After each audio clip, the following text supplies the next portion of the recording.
Hello everyone, railway SSC channel में आपके अपने चैनल पर स्वागत है। तो आज हम बात करने वाले हैं फिर से आरपीएफ कांस्टेबल और एसआई के ऊपर सिलेबस को लेकर के। सिलेबस आप लोग जानते ही होंगे कि मैथ्स के आपके चाहे कांस्टेबल हो चाहे एसआई हो, दोनों के लिए मैथ्स और रीजनिंग और जीके जीएस के सेम पैटर्न होने वाले हैं। इसमें सिर्फ आप लोगों का क्वेश्चन का लेवल कांस्टेबल के लिए नॉर्मल रहेगा और एसआई के लिए थोड़ा सा मॉडरेट रहेगा। ठीक है, तो बिल्कुल भी घबराना नहीं है। आज हम बिल्कुल कहाँ से कितने प्रश्न बनते हैं वो सभी जानकारी आप लोग को मैं देने वाला हूँ।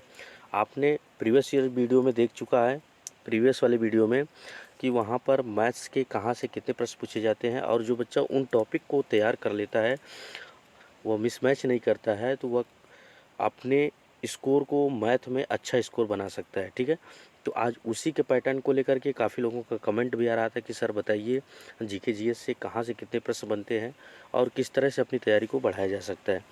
तो उसी को गाइडेंस को फॉलो करने के लिए हम जीके जीएस के साथ जुड़ने वाले हैं और बताने वाले हैं कि आपको कहाँ से कितने प्रश्न देखने को मिलेंगे और हमारी रणनीति क्या रहेगी।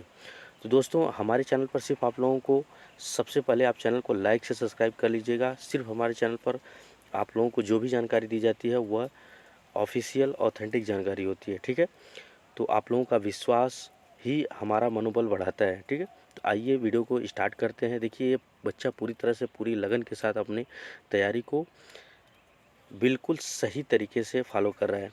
तो इस तरह की तैयारी आप लोग को अपने 2 से 3 महीने के एवज में आप लोग को देना है। ठीक है, और ज़्यादा से ज़्यादा स्ट्रगल करना है, सिलेबस पर संपूर्ण ध्यान देना है और एक्स्ट्रा टाइम जो आपकी अलग से टाइम जाती है उस पर कमांड रखनी है। ठीक है, और ज़्यादा से ज़्यादा आप लोगों को मॉक टेस्ट देना चाहिए। ठीक है, तो आइए स्टार्ट करते हैं। जीके जीएस में कहाँ से कितने प्रश्न बनते हैं उसके बाद आपसे और भी बातें होंगी। ठीक है, तो नेक्स्ट वीडियो में हम बताने वाले रहेंगे कि रीजनिंग से कहाँ से कितने प्रश्न पूछे जाते हैं। तो चलिए स्टार्ट करते हैं, आइए देखते हैं।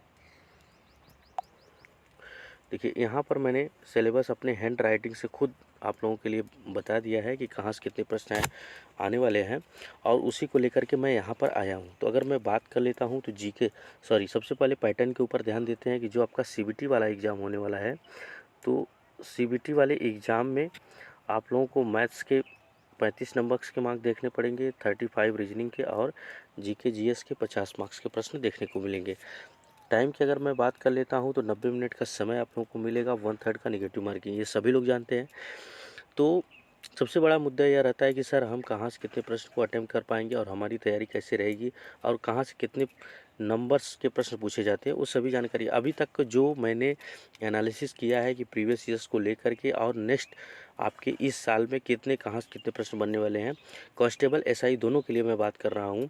और साथ में रेलवे का जो भी एग्ज़ाम अभी चलने वाला है टेक्नीशियन एलपी के लिए भी मैं यहाँ पर बातें कर रहा हूँ कि कहाँ से कितने प्रश्न ज़्यादा पूछे जाते हैं। तो सबसे पहले आपको अपने चैनल पर विश्वास होना चाहिए। रेलवे एसएससी हमारा चैनल का लिंक है, आप इस पर हर प्रकार की अपनी समस्या के वीडियो को आप देख सकते हैं और हमसे कोई भी कमेंट है कमेंट बॉक्स में कमेंट करके आप मुझसे क्वेश्चन पूछ सकते हैं। ठीक है, और जो भी क्वेरीज रहती है आप कमेंट बॉक्स में कमेंट कीजिएगा, उसकी आपके प्रश्नों का उत्तर मिलेगा। ठीक है, दूसरी बात यहाँ पे कर लेते हैं कि जीके जीएस 50 मार्क्स का प्रश्न आता है। सबसे ज़्यादा रोल यहीं पर होता है दोस्तों, और यही जो बच्चा कर लेता है, देखिए देखने में तो बिल्कुल आसान रहता है कि एक लाइन का प्रश्न रहेगा, 4 ऑप्शन रहेंगे, हम उसमें से एक प्रश्न को सही कर देंगे, लेकिन इसकी तैयारी और इसकी रणनीति के हिसाब से इसी में बच्चा अपनी मेरिट को खो देता है और इसी को तैयारी को मेंटेन रख करके आपको चलना है। और मैं बताने वाला हूँ कहाँ से कितने प्रश्न पूछे जाते हैं। तो अगर यहाँ पे मैं बातें कर लेता हूँ तो हिस्ट्री से 6 से 8 प्रश्न आप लोगों को देखने को मिलेंगे। जियोग्राफी में 4 से 5 प्रश्न देखने को मिलेंगे, जो आपकी इंडियन जियोग्राफी है वहाँ से काफ़ी अच्छा प्रश्न पूछे जाते हैं आप लोगों को। ठीक है, दूसरी बात है इंडियन कॉन्स्टिट्यूशन, सबसे ज़्यादा प्रश्न यहीं पर आप लोगों को देखने को मिलेंगे भारतीय संविधान से। ठीक है, तो भारतीय संविधान को आप बिल्कुल भी स्किप नहीं करना है, यहाँ से काफ़ी अच्छे प्रश्न देखने को मिल रहे हैं। और साइंस पीसीएम की मैं बात कर लेता हूँ तो 4 से 5 मार्क्स आप लोगों को प्रश्न देखने को मिल जाएंगे। 4 से 5 प्रश्न जो आपके हैं पीसीएम यानी फिजिक्स केमिस्ट्री मैथ से आप लोगों को देखने को मिलेंगे। और फिजिक्स केमिस्ट्री मैथ की अगर मैं बात कर लेता हूँ तो आप डेली कहाँ से कितने प्रश्न करना चाहिए, तो मैं आपको कोई भी बुक नहीं बताने का प्रयास करूँगा, सिर्फ आप लूसेंट को फॉलो कर लीजिए। पीसीएम में आपके अच्छे स्कोर्स आ जाएंगे। 4, 8 या 10 पेज का आपका केमिस्ट्री का सेशन वहाँ पे दिया गया है, 7 से 8 पेज का आपका लूसेंट का दिया गया है। मैथ और फिजिक्स केमिस्ट्री पीसीएम वाले बच्चे आप यहाँ पे देख सकते हैं। बायो का सॉरी, यहाँ पर ये आपका नहीं रहना चाहिए, मैथ यानी पीसीबी जो आपकी बायोलॉजी होती है। तो आप इस पोर्शन को आप जाकर के वहाँ से देख लीजिएगा। लगभग 4 से 5 दिन में आप पूरे या 1 हफ्ता या 1 वीक में आप उसको कंप्लीट कर सकते हैं, ठीक है। और साथ में अगर मैं बातें कर लेता हूँ तो 4 से 5 प्रश्न कंप्यूटर के भी देखे जा रहे हैं आने वाले एग्ज़ाम में। अभी जो प्रीवियस ईयर का आप एग्ज़ाम देखेंगे तो उसमें आपसे 4 से 5 प्रश्न पूछे गए हैं, ठीक है। इकोनॉमिक्स की बात कर लेते हैं, यानी अर्थशास्त्र में काफ़ी अर्थव्यवस्था से भी अच्छे प्रश्न आप लोगों को देखने को मिल जाते हैं। सबसे बड़ा रोल आप लोगों का करंट अफेयर्स रहता है। करंट अफेयर्स किसी एक प्लेटफॉर्म को पकड़ लीजिए। सुबह की क्लास मॉर्निंग में बहुत सारे यूट्यूब चैनल पड़े हैं और काफ़ी अच्छे ग्रोथ वाले, मैं किसी का नाम नहीं लेना चाहूँगा, यहाँ पर उसका प्रमोशन हो जाएगा। और साथ में मैं किसी भी चैनल को ख़राब नहीं करता हूँ और किसी भी टीचर को अच्छा या बुरा नहीं करता हूँ। सभी टीचर अच्छे हैं, जो आपको समझ में आता है आप उस टीचर को फॉलो कीजिए, ठीक है। दूसरी बात है, मैं बीच में क्लास ला रहा था लेकिन कुछ बच्चे उससे ज़्यादा इंटरेस्टेड नहीं हो रहे थे। उनको यह लग रहा था कि सर आप ज़्यादा से ज़्यादा हमारे इन्फॉर्मेशन पर ज़्यादा से ज़्यादा वीडियो बनाइए और हमको गाइड मोटिवेट कीजिए, ठीक है। तो मैं वही कर रहा हूँ बच्चों आप लोगों के लिए। और मैं आप लोग यह कीजिए कि जो करंट अफेयर्स का अगर आपको ऑफलाइन करना है तो आप जाकर के मासिक पत्रिका आती है 1 महीने की, आप जाकर के उसको फॉलो कर सकते हैं। या यूट्यूब पर बहुत सारे बेस्ट एवेस के टीचर वहाँ पर हैं, आप जाकर के करंट को फॉलो कर सकते हैं। डेली का डेली करंट अगर आप कर सकते हैं तो कीजिए, नहीं तो आप वीकली करंट साप्ताहिक क्लास जो होती है किसी भी चैनल पर जाकर के एक वीकली करंट का क्लास चलता है, उसको आप ज़रूर ज्वाइन कीजिएगा और उसको फॉलो कीजिए। आपका करंट मजबूत रहेगा दोस्तों। और जो आपके यहाँ पे 10 से 12 मार्क्स हैं, मैं मानता हूँ आप कम से कम 10 प्रश्नों को यहाँ पर सही करके आएंगे, ठीक है। तो अपनी तैयारी को इस तरह से मजबूत रखिए। जो रियल होता है, अगर सेशन अच्छा लग रहा है तो प्लीज़ चैनल को लाइक से सब्सक्राइब जरूर करते रहिएगा, ठीक है। और यहाँ पे अगर मैं बात कर लेता हूँ तो 3 से 4 प्रश्न आप लोगों को स्पोर्ट्स से यानी खेल जगत से आप लोगों को देखने को मिल जाएंगे। और यह हर ईयर्स में यानी प्रत्येक ईयर्स में आप लोगों को पूछा ही जाता है, ठीक है। कल्चर एंड आर्ट की बात कर लेते हैं तो 4 से 5 प्रश्न आप लोगों को कल्चर एंड आर्ट से देखने को मिलेंगे, जैसे शास्त्रीय नृत्य हो गया, गीत हो गया, संगीत हो गया, वहाँ का फेस्टिवल त्यौहार हो गया। और ऑलरेडी मेरे प्लेलिस्ट में पड़ा है कि कहाँ पर कैसा नृत्य होता है, आप जाकर के वहाँ पर देख लीजिएगा, पूरा लिस्ट पड़ा है। क्या गीत है, कौन से लेखक हैं, नर्तिका कौन सी हैं, लेखक कौन से हैं, वो सभी वीडियो आप लोगों को मेरे सेशन में देखने को मिल जाएगी, यानी करंट अफेयर्स के सेशन में देखने को मिल जाएगा एक मैच्योर तरीके से, ठीक है। इसके बाद दिवस की बात कर लेते हैं तो 1 से 2 प्रश्न आप लोगों को डेट यानी दिवस जो आपके देखे जाते हैं, रेल दिवस, थल दिवस, जल दिवस, ये सभी आप लोगों को प्रश्न देखने हैं। और साथ में इसमें आप लोगों को ये ध्यान देना है कि उसके जो प्रमुख है यानी उसके जो चीफ हैं वह अभी बदले गए हैं, जैसे वायुसेना का है, थल सेना का है। ये सभी जो रियल होता है दोस्तों, मैं उसी को बताने का प्रयास करता हूँ जो ऑथेंटिक आप लोगों के एग्ज़ाम में आने वाला है। आप लोगों को जब तक आप सेल्फ स्टडी नहीं करेंगे, कितने भी प्रकार के वीडियो देख लीजिए, कितने भी आप ऑफलाइन में क्लास कर लीजिए, उससे कुछ नहीं होने वाला है ऑनलाइन ऑफलाइन से, जब तक आप सेल्फ स्टडी नहीं करते हैं। तो जितना भी फुल मोटिवेशन होता है, और आप लोग खुद जानकार हैं, आप लोग खुद जान रहे हैं कि नहीं मेरा सिलेक्शन किस वजह से होने वाला है, और सर जो कह रहे हैं क्या वह सही है, और वह जान भी रहे हैं कि नहीं सर ने जो कहा है बिल्कुल सही कहा है, बिल्कुल ऑथेंटिक और रियल कहा है इन्होंने, ठीक है। तो बच्चों, मैं आप लोगों के किसी भी प्रकार का संदेह नहीं रखना चाहता। जिस तरह से सभी का सिलेक्शन होता है, सभी सफल मार्ग में जाते हैं, आप भी सफल मार्ग में हो जाइए, मेरी खुशी यही है, ठीक है। और भारतीय आंदोलन से लगभग 2 से 3 प्रश्न आप लोगों को देखने को मिलेंगे, जिसमें आपका महात्मा गांधी का हो गया, इस तरह से गोल में सम्मेलन हुआ, रोलेट एक्ट हुआ, इस तरह के प्रश्न आप लोगों को रेलवे में देखने को मिलते हैं, ठीक है। दूसरी बात यहाँ पे कर लेते हैं रेलवे फैक्ट क्वेश्चन, यानी रेलवे से जो अभी रेलवे कब से प्रारंभ हुई है, कहाँ से प्रारंभ हुई है, और क्या क्या व्यवस्था चल रही है, क्या क्या उसकी स्कीम है, क्या क्या इन्वेंचर्स हुए हैं, वो सभी जानकारियाँ आप लोग को इसमें देखने को मिलेगी। तो 3 से 4 प्रश्न यहाँ से आप लोगों को देखने को मिल जाएंगे प्रीवियस ईयर्स के एनालिसिस पर। तो दोस्तों मैंने बच्चों आप लोगों के लिए जो भी सेशन लाया बहुत ही सुंदर, बहुत ही ये अचीवमेंट है। आप इसका स्क्रीनशॉट लीजिए और इन्हीं टॉपिक को तैयार कीजिए। आप 100% ये मान के चलिएगा। हाँ, अगर आप प्रैक्टिस करना चाहते हैं तो एक बुक का मैं नाम लेना चाहता हूँ, किरण पब्लिकेशन में। तो सभी बच्चे कहते हैं कि सर बुक के ऊपर एनालिसिस कीजिए, मैं उस पर क्या आप लोगों को बताऊं। अनेक प्रकार की बुक आई है, सभी टीचर बेस्ड हैं। अगर मैं ज़्यादा से ज़्यादा आप लोगों को बताना चाहूं तो जो आपको नॉर्मल से एडवांस लेवल पर ले जाते हैं, लगभग किरण पब्लिकेशन एक ऐसी बुक है जिसको आप फॉलो कर सकते हैं। वहाँ से काफ़ी अच्छे प्रश्न देखने को मिल जाते हैं और साथ में प्रैक्टिस वह स्टेज बाई अपने प्लेटफॉर्म को रखते हैं ताकि वहाँ से आप लोगों को क्वेश्चन भी रिलेट होता रहे। तो किरण पब्लिकेशन रेलवे की जो पब्लिकेशन की बुक है, आप जाकर के उसको फॉलो कर लीजिएगा। चाहे वह मैथ्स हो, चाहे रीजनिंग हो, चाहे जीके जीएस हो, आप उसको फॉलो कीजिए।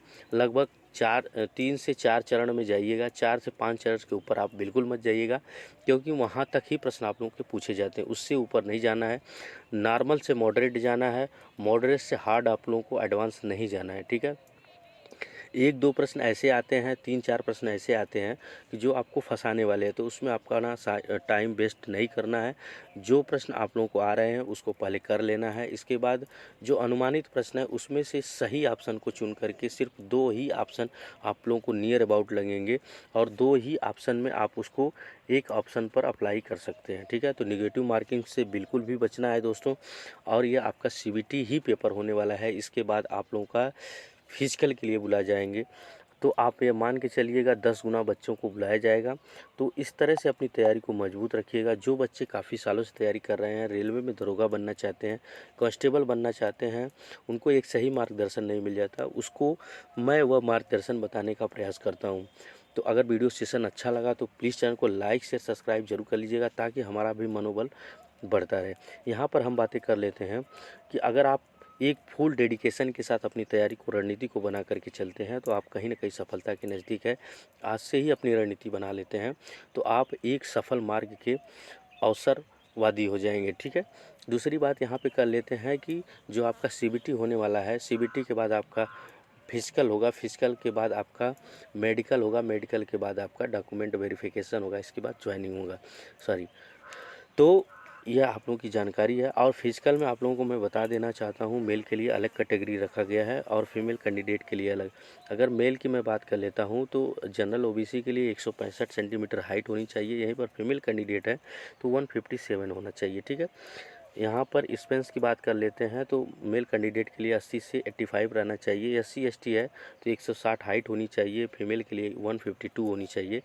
और यहाँ पे चेस्ट का इन्हों दिया है 76 पॉइंट से 81.2 होना चाहिए। और बाकी आप इस जगह से बिलोंग्स करते हैं तो 163 आपकी हाइट होनी चाहिए। महिलाओं के लिए 155 होनी चाहिए। 80 से 85 इनका एक्सपेंशन होना चाहिए चेस्ट का, ठीक है।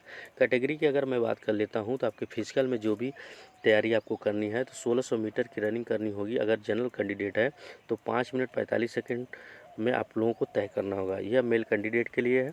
और यहाँ पर देख सकते हैं 800 मीटर की रनिंग है। यहाँ पर 3 मिनट 40 सेकंड महिलाओं के लिए दिया गया है जो फीमेल कैंडिडेट है, ठीक है। लॉन्ग जंप की बात कर लेते हैं तो 14 फीट है। हाई जंप के लिए 4 फीट है। पुरुषों के लिए 9 फीट, महिलाओं के लिए 3 फीट हाई जंप महिलाओं के लिए है, ठीक है। सब इंस्पेक्टर की बात कर लेते हैं। SI में थोड़ा सा अंतर हो जाता है। 1600 मीटर की रनिंग आप लोगों को 6 मिनट 30 सेकंड देखने को मिल जाता है। यहीं पर महिला कैंडिडेट है तो 4 मिनट्स उनको 800 मीटर में देखने को मिल जाते हैं। लॉन्ग जंप की बात कर लेते हैं तो मेल कैंडिडेट के लिए 12 फीट है। 3 फीट 9 इंच इनका हाई जंप है, ठीक है। महिलाओं के लिए 9 फीट रहेगा, 3 फीट यहाँ पर हाइट जंप रहेगा, ठीक है। तो यह बिल्कुल बेसिक की जानकारी है दोस्तों। मैं आप लोगों को बताना चाहता हूँ बच्चों, अगर आप तैयारी इसमें काफ़ी अच्छा करते हैं तो आप कहीं ना कहीं सफलता के नज़दीक होंगे। और जो भी सपोर्ट होता है मैं उसको देने का प्रयास करता हूँ। और जो भी बच्चे मुझसे रिलेट हैं, जो मेरे गाइडेंस को फॉलो कर रहे हैं, वो कहीं ना कहीं अपनी सफलता यानी अपनी तैयारी को मजबूत कर रहे हैं। और मजबूत कितने भी बच्चे कर लें तो साथ में अगर मॉक टेस्ट देते हैं, ताकि देखिए बच्चों, अगर मैं एक बात बताऊं कि आप भले ही कोर्स कर रहे हैं या कंप्लीट कर रहे हैं, कोई भी आप सिलेबस कंप्लीट कर लीजिए, उसके बाद आप जब तक मॉक टेस्ट को अपना फॉलो एक मतलब फैशन नहीं बनाएंगे और अपने तैयारी को, कंपटीशन को, लेवल को नहीं देखेंगे तब तक अपनी आप सफलता के नज़दीक में कहीं उधर भटक रहे हैं। ठीक है, तो बिल्कुल ध्यान देना है। अगर आपका बेसिक कंप्लीट हो गया है तो आप ज़रूर फॉलो कीजिए, ज़्यादा से ज़्यादा मॉक टेस्ट दे देने का प्रयास कीजिए, ताकि वहाँ से आप लोगों को प्रश्न देखने को मिल सकता है, चाहे ऑफलाइन हो चाहे ऑनलाइन हो। मैं दोनों की बात कर रहा हूँ। आपके पास अगर समय है तो आप ऑनलाइन देने का, क्योंकि आप लोगों का सीबीटी जो एग्ज़ाम होने वाला है वो ऑनलाइन के सिस्टम से होने वाला है, तो ज़्यादा से ज़्यादा आप ऑनलाइन की तरफ प्रेफर कीजिए। और टेक्स्ट बुक की तरफ से आप लोगों को काफ़ी अच्छा वहाँ पर मॉक टेस्ट देखने को मिल जाता है। ठीक है, अभी तक जो मैंने देखा है काफ़ी बच्चे वहाँ से सिलेक्टेड भी हो रहे हैं, जो मॉक टेस्ट के ज़रिए अपने, देखिए 100% में अगर मैं बात कर दूं कि जो बच्चा मॉक टेस्ट नहीं देता है वह सिर्फ 10% होते हैं, और बाकी जो बच्चे सफल होते हैं, सक्सेस होते हैं, वह 90% बच्चे होते हैं। चाहे वो ऑनलाइन हो चाहे वो ऑफलाइन, मॉक टेस्ट ज़रूर लगाते हैं सभी लोग। तो बिल्कुल भी ध्यान दीजिएगा कि आपको क्या करना है, ऑनलाइन मॉक टेस्ट ज़रूर देना है। इसको आप स्किप नहीं कर सकते हैं, चाहे ऑफलाइन दे चाहे ऑनलाइन दे। ठीक है, बिल्कुल मॉक टेस्ट देना है, अपनी तैयारी को ज़रूर याद रखना है, और ज़्यादा से ज़्यादा सिलेबस को कवर करने का प्रयास कीजिए। ठीक है, और साथ में यह ध्यान रखिए कि हम सिलेबस में क्या कर सकते हैं और ज़्यादा से ज़्यादा अपनी तैयारी को मजबूत कर सकते हैं। तो इसमें आप सिलेबस को कवर कीजिए, मॉक टेस्ट डेली का दीजिए। नेक्स्ट वाले सेशन में हम बात करने वाले हैं कि रीजनिंग में कहाँ से कितने प्रश्न पूछे जाते हैं, और रीजनिंग के लिए सर हम क्या तैयारी कर सकते हैं। आपका कोई भी कमेंट है, कमेंट बॉक्स में कमेंट कर सकते हैं। अगर आप चैनल पर पहली बार विजिट कर रहे हैं तो ज़्यादा से ज़्यादा लाइक कीजिए, शेयर कीजिए और सब्सक्राइब कीजिए। और जो भी बच्चे हमारे पुराने बच्चे हैं, पुराने बच्चे करने का मतलब है जो तैयारी काफ़ी दिनों से कर रहे हैं और हमसे जुड़े हुए हैं, उन बच्चों के लिए मैं ईश्वर से यही प्रार्थना करता हूँ वह सफलता के नज़दीक हो, और जो भी मैं गाइडेंस फॉलो करवाता हूँ वह उनके मोटिवेशन में काम आता है। तो आप लोगों को ये सेशन अगर अच्छा लगा, आपके लाइफ चेंजिंग सेशन रहा, तो प्लीज़ चैनल को लाइक से सब्सक्राइब जरूर कर लीजिएगा। यहाँ तक बने रहे, आप लोगों को दिल से धन्यवाद। जय हिंद, जय भारत।